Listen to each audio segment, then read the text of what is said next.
Un vecino me frenó en la entrada del edificio cuando ya tenía la llave en la mano. Estaba nervioso, miraba a los lados como si temiera que alguien nos escuchara y habló en voz baja, casi con vergüenza. Me dijo una frase que me apagó el cuerpo por dentro. Cuando usted viaja, un hombre entra todas las noches, siempre a las 9:40. Se va antes de las 6 de la mañana. Entra con llave. En mi cabeza solo rebotó una palabra, una y otra vez, como un golpe seco. Llave. ¿Quién le dio una llave de mi casa? ¿Desde cuándo alguien más podía abrir mi puerta sin tocar el timbre? Intenté convencerme de que era un malentendido, pero él siguió hablando. Describió un coche negro que llegaba siempre a la misma hora, un hombre alto, canoso, bien vestido, movimientos seguros, como si no tuviera nada que ocultar. No hablaba de una noche aislada, hablaba de una rutina perfecta, repetida durante semanas. Y entonces soltó el detalle que terminó de romper algo dentro de mí. Una vez lo vi hablar con su hijo, como si se conocieran de antes. No levanté la voz, no pedí explicaciones, no corrí a casa a enfrentar a nadie. Sonreí, le agradecí la advertencia y subí las escaleras con una calma que no sentía. Mientras avanzaba por el pasillo entendí que esto no era solo una infidelidad común. Era algo organizado, planeado, sostenido en el tiempo. Había horarios, había llaves, había dinero y había cómplices dentro de mi propia familia. Y en ese momento tomé una decisión silenciosa. No iba a gritar ni a acusar sin pruebas. Iba a observar, a guardar cada detalle y a dejar que la verdad se construyera sola, pieza por pieza. Si te gustan historias oscuras, con suspenso real y una venganza legal inteligente, suscríbete y quédate hasta el final porque esta historia no se basa en suposiciones, sino en pruebas que lo cambian todo. Durante años pensé que mi familia era intocable, una estructura sólida que podía soportar cualquier sacudida externa. Yo tenía 53 años y trabajaba en operaciones y proyectos para una empresa grande, de esas que viven de plazos, presupuestos y decisiones frías. Viajaba 2 veces al mes, a veces más, y siempre me repetía lo mismo: alguien tiene que sostener esto. Yo pagaba la hipoteca, los estudios, los seguros, las vacaciones. Yo resolvía los problemas prácticos para que en casa todo funcionara sin fricción. Ese era mi rol y lo asumí sin quejarme. Mi esposa tenía 49. Había dejado de trabajar hacía años, primero por un tiempo, luego de forma definitiva. Decía que se ocupaba del hogar, de su bienestar, de mantener el equilibrio familiar. Desde fuera era impecable. Siempre arreglada, siempre educada, siempre con la palabra justa frente a vecinos y amigos. Nadie habría imaginado una grieta en esa imagen. Yo tampoco. La veía como el centro silencioso que mantenía todo en su lugar cuando yo no estaba. Nuestro hijo tenía 23 y aún vivía en casa. Había dejado la universidad con la promesa de un negocio digital que nunca terminaba de despegar. Decía que estaba aprendiendo, que necesitaba tiempo, que el mundo ya no funcionaba como antes. Yo lo escuchaba y asentía.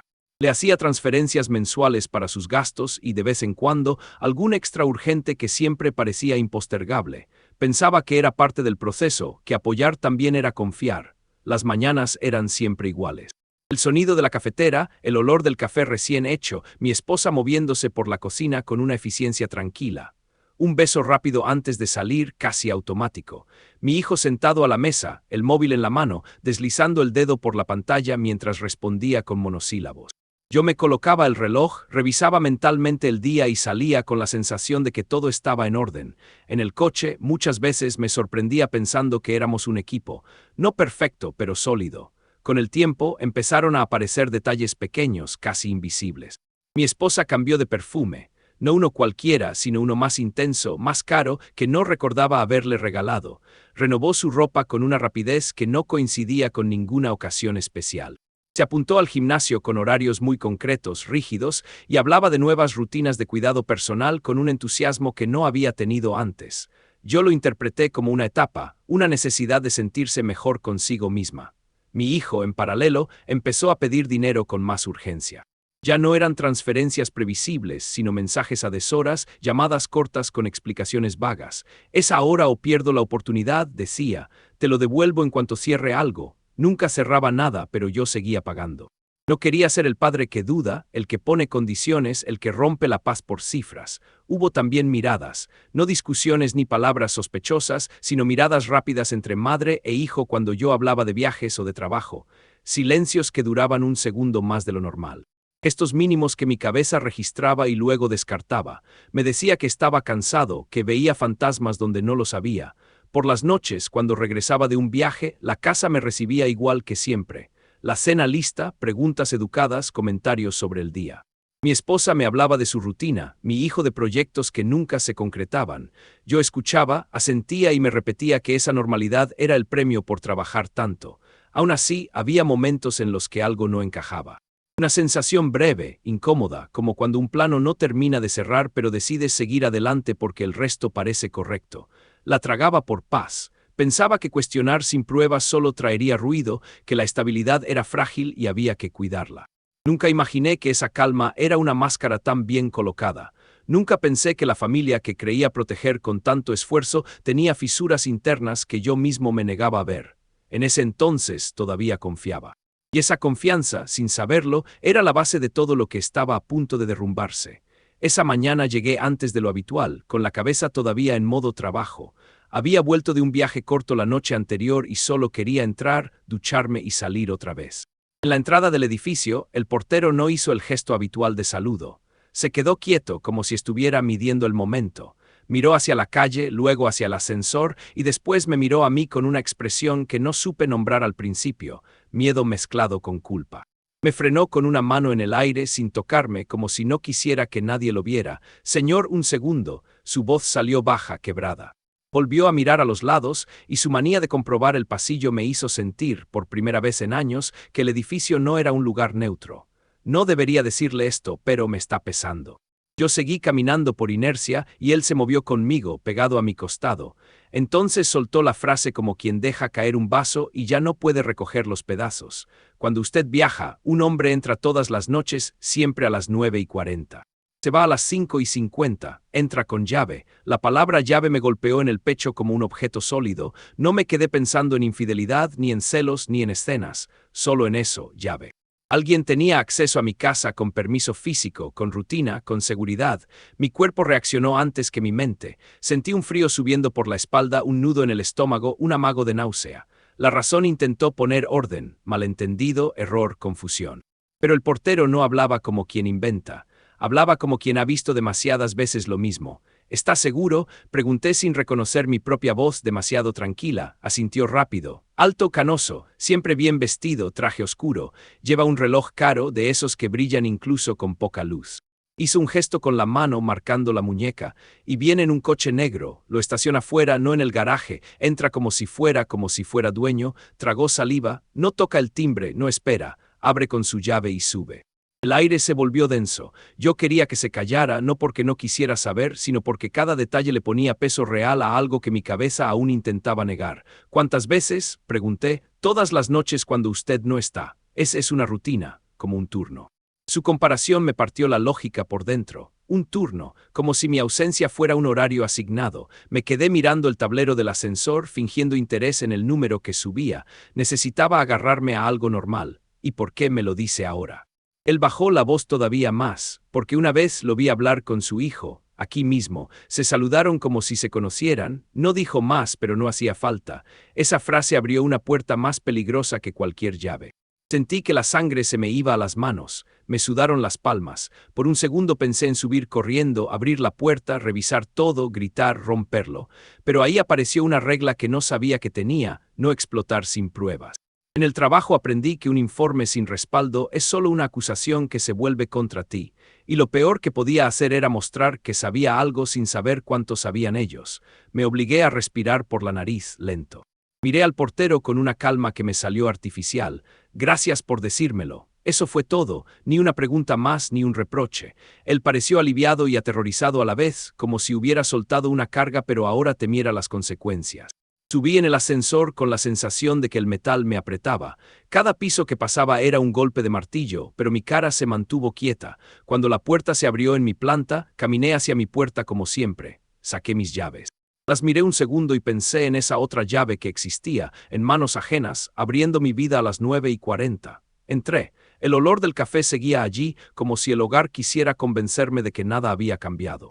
Vi la taza en el fregadero, el paño doblado, el sofá ordenado. Todo se veía demasiado normal, y esa normalidad se sintió como una amenaza, no como consuelo.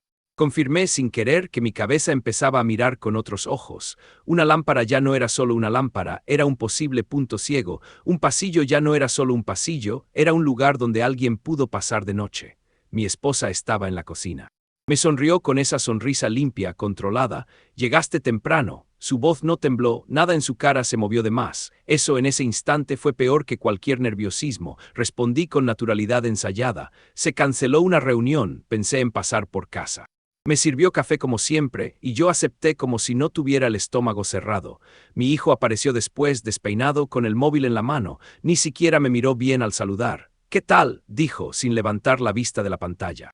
Yo lo observé como nunca antes. Su mandíbula, su manera de moverse por la casa, su tono de voz. Quería encontrar algo, culpa, tensión, una grieta. No vi nada claro, solo vi comodidad, y la comodidad de repente se volvió sospechosa. Me llevé la taza a los labios y el café me supo metálico. Mi mente repetía 3 datos como una sentencia: 9:40, 5:50, llave. Y encima de todo, la frase final del portero, la que no se me despegaba: lo vi hablar con su hijo. Miré a mi hijo una vez más, largo, y por primera vez en mi vida dudé de él. Me desperté antes de que sonara el despertador. No fue insomnio, fue decisión. Quería verlos juntos, sin prisa, sin máscaras de salida. Preparé el café temprano a propósito, con el mismo ritual de siempre, pero con una atención quirúrgica. Cada sonido de la cafetera, cada cucharada de azúcar, cada segundo contaba. No buscaba una confesión, buscaba reacciones. Cuando mi esposa bajó, llevaba puesta una bata clara y el cabello recogido de forma descuidada, demasiado cuidada para ser casual. Me dio un beso rápido en la mejilla, más corto de lo habitual. Mi hijo apareció después, arrastrando los pies, con el móvil ya encendido. Se sentó sin mirarme del todo. El desayuno de 3 se armó como una escena ensayada 1000 veces. Pan, café, silencio cómodo. O eso habría sido cualquier otro día. Esperé, dejé que hablaran de cosas pequeñas. El clima, una reunión, un envío que no llegó. Conté mentalmente hasta 10 y lancé el anzuelo, con voz neutra, casi distraída. Ayer me dijeron algo raro sobre la casa cuando viajo. No levanté la mirada de la taza. Fingí interés en el café como si la frase no tuviera peso. El cambio fue inmediato. No escandaloso, pero sí exacto. Mi esposa se quedó rígida, apenas un segundo de más, como si su cuerpo hubiera recibido una orden contradictoria. Mi hijo se congeló con el pan a medio camino de la boca. Tosió. Una tos seca, forzada, que no encajaba con nada. El silencio se estiró como una cuerda tensa. «¿Raro cómo?», preguntó ella demasiado rápido. Mi hijo bajó el pan, tragó sin masticar bien y evitó mirarme. Sonreí por dentro, no porque disfrutara el momento, sino porque el patrón empezaba a dibujarse. «Nada grave», dije encogiéndome de hombros. Un comentario.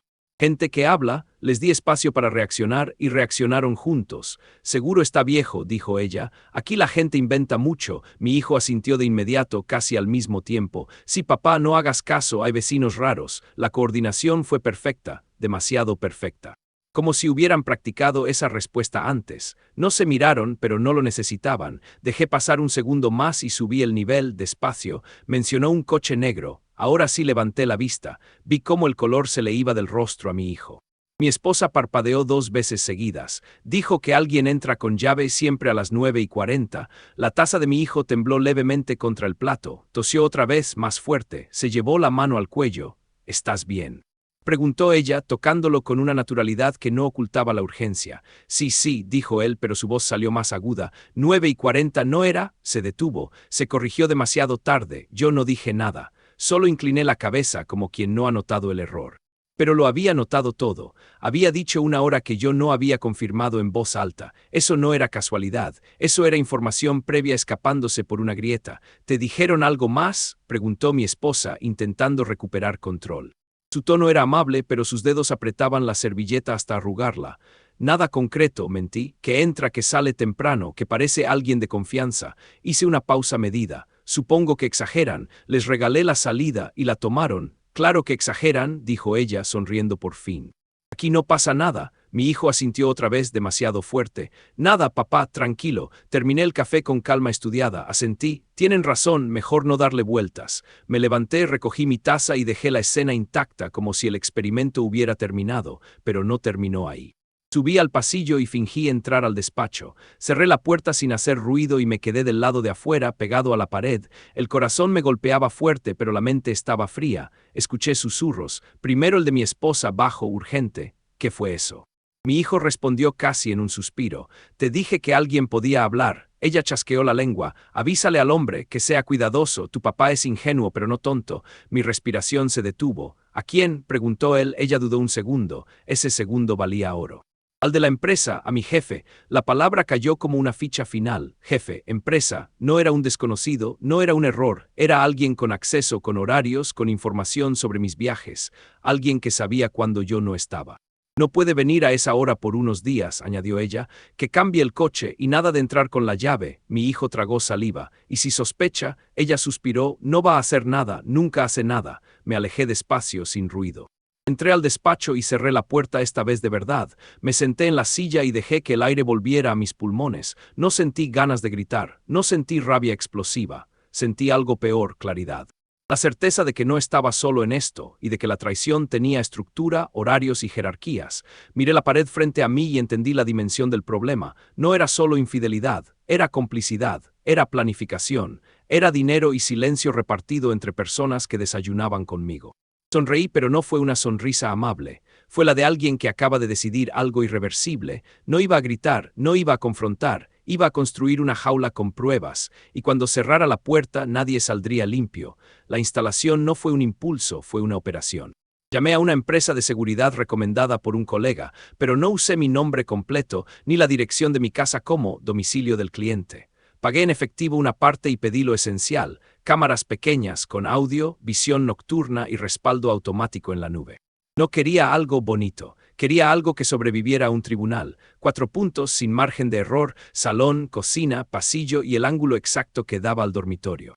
Todo quedó oculto donde nadie mira, detrás de un marco, dentro de un detector falso, en una repisa alta, en un objeto decorativo que mi esposa jamás tocaba porque desordenaba la estética. Después vino el cebo. Lo anuncié con naturalidad como anuncio cualquier viaje. Me salieron 3 o 4 días fuera, asuntos de la empresa. No fui teatral, no lo adorné, mi esposa ni siquiera pidió detalles, lo cual me habría dolido en otra vida. Mi hijo solo levantó la vista un segundo del móvil y dijo, ok, como si yo fuera un huésped que avisa que no estará. Hice la maleta frente a ellos, cargué el coche, incluso dejé el mensaje en el grupo del trabajo para que pareciera real. Y cuando bajé al garaje, no me fui a ningún aeropuerto. Me fui a un apartamento prestado a 15 minutos, un lugar sin fotos, sin ruido, sin historia. Esa noche no dormí, no por ansiedad, sino por control. Había una línea que estaba a punto de cruzarse y necesitaba verla con mis propios ojos. La cuenta regresiva empezó en la pantalla del teléfono. La app de las cámaras me mostraba la casa como si yo fuera un intruso mirando mi propia vida. Cada 10 minutos abría el feed. A veces cada 5, el salón vacío, la cocina tranquila, el pasillo inmóvil, todo parecía normal y esa normalidad era una amenaza porque sabía lo que venía a las 9:40, no era una suposición, era un horario. A las 8:30, mi esposa apareció en cámara como si el aire hubiera cambiado. No estaba en pijama ni con la comodidad de la rutina, se movía con un cuidado casi ceremonial. La vi abrir el armario, elegir un vestido que yo no había visto nunca, negro y ajustado, de esos que no se ponen para estar en casa. La vi sacar un perfume especial, uno que no usaba conmigo desde hacía meses. Se maquilló despacio, con paciencia, tacones, cabello suelto. Y luego, lo más revelador, miró el reloj de la pared 2 veces seguidas, como quien espera una campana. En el pasillo se detuvo frente a un espejo y se sonrió a sí misma. No era una sonrisa nerviosa, era confianza. Mi hijo, por su parte, fue un fantasma útil. A las 9:10 salió con una chaqueta ligera, móvil en mano, sin despedirse demasiado. En la cámara de la cocina, lo vi tomar las llaves, abrir la puerta y desaparecer con la precisión de alguien que despeja un escenario. Ni siquiera fingió una excusa, solo se fue. La casa quedó lista, como una habitación de hotel preparada para el cliente correcto. A las 9:38 yo ya tenía el pulso clavado en la garganta, y aún así no me moví. Miraba la pantalla como si mirar fuera sujetar el mundo para que no se deshiciera. A las 9:40 exactas, el sensor del pasillo marcó movimiento. Primero fue la sombra en la entrada, después la puerta se abrió con una facilidad obscena, sin duda, sin forcejeo, sin llamar. No usó timbre, no esperó, entró como dueño. Eso fue lo que más me golpeó, el cuerpo con el que caminó por mi pasillo, el gesto de quien ya conoce cada esquina. Era alto, canoso, traje caro sin una arruga. Un reloj brillante que captó la luz de la lámpara y la devolvió como una burla. Y entonces lo vi de frente y el estómago se me hundió en silencio. No era un desconocido, no era un vecino, era él, el socio, el hombre que me pedía informes, que me preguntaba por mis viajes, que siempre parecía saber mi agenda antes que yo. El que me había palmeado la espalda 1000 veces en la oficina con frases como «Tú eres de los leales». Mi jefe, mi esposa no fingió sorpresa. Caminó hacia él sin miedo, sin dudas, y lo besó largo, de esos besos que no se dan por impulso sino por costumbre. Él dejó el maletín en el suelo como si estuviera en su casa, como si lo estuviera. Se rieron en voz baja y el audio captó todo, el roce de la tela, el aire de una carcajada, la intimidad de los cuerpos que se reconocen. Yo subí el volumen y me obligué a escuchar porque esa era la diferencia entre sospechar y saber. Cuando vuelve el tonto, dijo él con una tranquilidad que daba asco. No lo dijo como recuerdo, lo dijo como parte del guión. Mi esposa soltó una risa corta. En 3 días, cree que estoy agotada por su trabajo. Él respondió, nunca sospecha, es demasiado predecible. Y ella, como si fuera una frase aprendida, mientras pague todo que siga viajando, yo no respiraba igual, sentía el aire pesado pero mi mano no temblaba. Me sorprendió mi propia frialdad, era como si algo dentro de mí se hubiera apagado para que el resto funcionara. Ellos hablaron de cosas prácticas, de horarios, de ser discretos unos días, de cambiar rutas, de que el portero miraba demasiado. El jefe soltó una frase que me dejó una cicatriz nueva. Si se llega a enterar, lo destruimos con su propia reputación. Nadie lo toma en serio sin mí. Mi esposa asintió. Lo sé. A las 10:15 la puerta volvió a abrirse. Mi hijo regresó. Entró sin sorpresa, como si viniera a casa de un amigo, y lo peor no fue verlo entrar, fue ver lo natural que le salió la cara cuando vio al hombre en el salón. No hubo shock, no hubo ¿qué haces aquí? Hubo un saludo, todo bien. Dijo mi hijo, mirando al jefe como quien mira a un conocido. El hombre le respondió con familiaridad casi paternal. Bien, campeón. Mi esposa ni se inmutó. En ese instante, el último pedazo de ingenuidad que me quedaba murió sin ruido. No era una traición de dos. Era un pacto de 3, se sentaron como si yo no existiera, y entonces llegó la negociación, la parte que no se puede reinterpretar, la que no admite excusas. Mi hijo habló de dinero como si hablara de una cuota. Este mes necesito que se mantenga lo mismo, 500. Y algo extra si él empieza a preguntar. Mi esposa añadió, dale lo justo, pero que se calle. Si se pone raro, lo distraemos con alguna deuda inventada. El jefe, con ese tono de quien paga por un servicio, dijo, 500 al mes está bien. Pero quiero 0 dramas, si el tipo huele algo, cambias la historia. Mi hijo respondió rápido, no va a oler nada, él confía, y si duda yo lo calmo. Luego soltó riéndose una frase que me dejó sin piel, mi papá es bueno para trabajar, no para pensar. Se rieron los 3, y yo los vi reír en mi salón, con mis luces, con mi sofá, con mi vida convertida en chiste. No apagué la app, no cerré los ojos. Dejé que todo quedara grabado, el rostro, las voces, los horarios, la llave, la humillación. Guardé la copia en la nube y en una memoria aparte. Hice capturas de cada sello de tiempo. Confirmé que el audio estaba limpio, que los labios coincidían con las palabras, que no había duda. A las 11:30 él se fue como entró, seguro, con llave, sin mirar atrás. Mi esposa acomodó el vestido, se quitó los tacones y volvió a ser normal frente a las cámaras. Mi hijo se encerró en su cuarto con el móvil y escribió mensajes. Yo no necesitaba leerlos, ya había visto suficiente. Esa noche no lloré, no me rompí, me endurecí. Porque entendí algo simple y brutal, ya no estaba discutiendo sentimientos, estaba enfrentando un sistema, y cuando un sistema te aplasta no se le responde con gritos, se le responde con pruebas. Lo grabé todo, y esa noche nació otra versión de mí, no dormí. No por ansiedad, sino por método. Extendí todo en la mesa del despacho como si fuera el plano de un edificio a punto de colapsar, carpetas con fechas, capturas, audios, transferencias, respaldos en la nube y 2 USB idénticos, una copia para mi abogada, otra para mí. Lo primero que entendí fue simple, si yo me quebraba, ellos ganaban, si yo me ordenaba, ellos caían. El investigador privado llegó 2 días después. No era un hombre de películas, era discreto, técnico, con una mirada que no juzga. Le mostré el patrón, 9, 40, 5, 50, llave, coche negro, el ritual. Él no se sorprendió, solo anotó y pidió lo que importa, nombres, horarios, cuentas y un permiso para rastrear lo que fuera legal rastrear. Esa misma tarde me confirmó lo que mi estómago ya sabía, había dinero moviéndose de manera constante. No regalos, no ayudas, pagos, conducta repetida, una rutina financiada. Mi abogada de familia fue aún más fría. Me escuchó sin interrumpir y cuando terminé dijo, esto no es una pelea emocional. Esto es un expediente. Me explicó medidas cautelares, custodia no aplicaba porque mi hijo ya era adulto, pero sí el blindaje, cuentas, tarjetas, beneficiarios, movimientos para que el golpe no me dejara sin aire. Salí de su despacho con una lista corta y brutal. Esa noche empecé. Cancelé tarjetas adicionales, separé mis ahorros, cambié contraseñas, accesos, beneficiarios, no por venganza infantil, por supervivencia. En mi casa seguí actuando normal. Café, ¿cómo te fue? El beso rápido. Y el mismo móvil del hijo en la mesa, con esa calma insolente de quien cree que todo está controlado. Yo también lo estaba controlando, solo que ellos aún no lo sabían. El siguiente paso fue el trabajo. No iba a montar un escándalo ni a llevar morbo. Elegí el punto exacto donde duele de verdad: reputación, ética, consecuencias. Preparé un dossier limpio, quirúrgico. Solo lo necesario: entradas y salidas registradas, audio con frases claras, evidencia de la relación con fechas y un hilo financiero que sugería conflicto de interés y abuso de posición. Si el hombre era mi jefe o socio, entonces mi silencio había sido su comodidad. Se acabó. La reunión fue formal, en una sala blanca con aire acondicionado demasiado fuerte. CEO, recursos humanos, asesor legal interno. Yo no levanté la voz. Puse el USB sobre la mesa como se pone una bomba que no explota con ruido, sino con verdad. Dije, no estoy aquí para vengarme. Estoy aquí para que la empresa se proteja, y para que esto quede documentado. Los vi cambiar de postura cuando escucharon el audio, no por empatía, por riesgo. Cuando lo llamaron, intentó el teatro. Entró con esa seguridad ensayada del que manda. Empezó con frases blandas. Fue un error, tú estabas ausente, ella me buscó, no sabes lo que pasaba.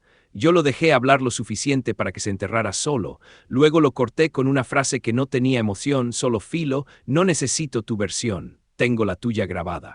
Y reproduje 20 segundos, 20, los necesarios. Su cara cambió como cambia un hombre cuando entiende que perdió el control. Ahí vino el último intento, manipulación. Me ofreció arreglarlo, compensarme, hablar como hombres. Yo lo miré sin odio. El odio te hace torpe, y yo no podía permitirme torpeza. No quiero dinero tuyo, quiero que pagues lo que hiciste donde más te duele, con consecuencias. Recursos humanos pidió el dispositivo, el asesor legal pidió copias, el CEO no discutió, solo preguntó, ¿hay más? Respondí, hay todo. Salí de esa sala sabiendo que el amante ya estaba cayendo, aunque todavía no había golpeado el suelo. 2 días después me llegó el mensaje oficial: despido por causa, investigación interna, suspensión de bonos, separación inmediata de proyectos. No me dio felicidad, me dio calma. Porque la calma, cuando alguien te traiciona por dentro, se vuelve una forma de justicia. Esa misma semana, mi abogada presentó la demanda con medidas claras, y entonces llegó lo inevitable: mi casa. No el lugar físico, sino el escenario. La confrontación no fue un grito ni una escena. Fue un acto. Volví un jueves temprano, acompañado, abogada a mi lado, notificador con los papeles. Mi esposa abrió la puerta con una sonrisa automática que murió en su cara cuando vio el sello, la carpeta, la formalidad. No la insulté. No le pedí explicaciones, no discutí. Solo dije, aquí están los documentos, y aquí está la prueba. Puse el teléfono en la mesa y reproduje el audio donde se escuchaba la humillación, la confianza, el plan. Su cuerpo hizo algo extraño. Primero se quedó rígido, luego intentó llorar, luego intentó victimizarse. Tú nunca estabas, yo me sentía sola. Yo la miré y respondí sin elevar la voz: la soledad no compra llaves, la soledad no negocia pagos, la soledad no convierte a un hijo en cómplice. Mi hijo entró a mitad de todo, como si el universo quisiera que la última puñalada fuera completa. Vio los papeles, vio la cara de su madre y entendió. Intentó acercarse con un papá Joe que no terminó. Le enseñé una captura, la transferencia, el concepto ridículo, la cantidad repetida. Le mostré el fragmento donde se escucha su voz hablando como si yo fuera una carga a administrar. No le grité. Solo le dije, te crié para que fueras hombre, elegiste ser empleado de una mentira. Pidió perdón, no por el daño, sino por la caída. Eso se nota. El perdón real no negocia, no se justifica, no busca salvarse, se arrodilla sin pedir condiciones. Lo suyo fue miedo, y yo ya estaba cansado de ser el hombre al que le piden que entienda. Corté lo económico, corté lo emocional, no como castigo adolescente, sino como cirugía. A veces, para no morir, hay que amputar. Firmaron donde tenían que firmar. El notificador se fue. Mi abogada me miró y solo dijo, ya está. Esa noche dormí solo. La casa estaba silenciosa, pero no era paz, era un eco. Meses después, el divorcio avanzó como avanzan las cosas cuando hay evidencia, sin poesía, sin dramatismo, con hechos. Yo cambié de trabajo, reconstruí mi rutina lejos de ese horario maldito. 9:40 dejó de ser una hora, volvió a ser un número. De ellos supe lo mínimo. Porque cuando alguien te vende, lo único sano es no comprar más noticias. Mi hijo intentó llamarme varias veces. No respondí. Mi esposa escribió mensajes largos, llenos de lo siento, y no era así. Pero sí era así. Era exactamente así. Y en una tarde cualquiera, sentado frente a un café que ya no olía a mentira, entendí lo que más duele aceptar: La traición no solo te quita personas, te cambia para siempre.